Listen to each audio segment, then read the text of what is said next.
Here we are, grand and rising. Grand rising.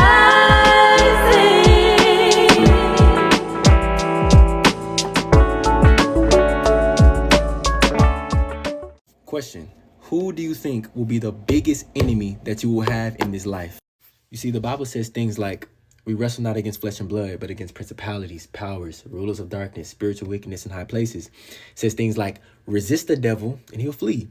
It says things like, love your enemies, pray for those who persecute you, right? It gives us all these wonderful methodologies against our enemies and adversaries, right?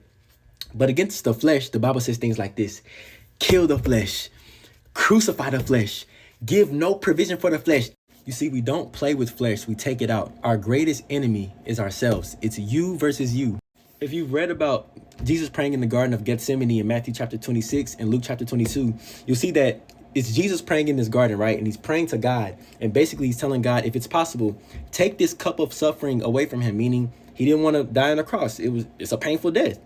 And then he tells God, but nevertheless, God, not my will, but yours be done, right? So who is Jesus praying against when he tells God, not my will, but yours be done? Because Jesus is also God. So how could it seem like in this passage that the will of Jesus and the will of God is different? This prayer may seem confusing at first, but you have to remember that Jesus is God that came down in the likeness of sinful flesh, right? So Jesus is God in the flesh. So when Jesus says, not my will, but yours be done, he's saying, not my flesh's will, but my spirit's will be done. You see, Jesus ain't praying against the devil right here. He ain't praying against a demon right here. He ain't praying against an evil spirit. He ain't even praying against a Pharisee right here. Jesus is praying against himself. Because the devil, remember, he did not know that the plan was actually for Jesus to die on the cross and rise again. No demon knew the plan. No enemy of Jesus knew the plan. Heck, the disciples barely knew the plan. The only enemy at this time that seemed to know the plan and was trying to counter against it was himself. His flesh knew the plan. You see, there are times when the devil doesn't even know the plans that you have, but your flesh knows, and that's more dangerous. There are times when the devil doesn't know what will make you stop reading the Bible for 2 weeks, but your flesh knows. There are times the devil doesn't know what will make you stop praying, but your flesh knows. There are times the devil doesn't know what will make you step back into that addiction, but your flesh knows. You see, in the Garden of Gethsemane, we never hear about the devil sweating blood. Nope. We never hear about a demon or a Pharisee sweating blood because Jesus was praying so hard. Nope. But we do hear that Jesus was sweating blood from himself. He was contending, fighting against himself. His soul had to choose between the flesh and the spirit. He was not praying against the devil. Was it not Jesus who said in that same night that the spirit is willing, but the flesh is weak? Notice the devil wasn't even in that equation. He didn't say the spirit is willing, but the devil is strong. No, he never said that.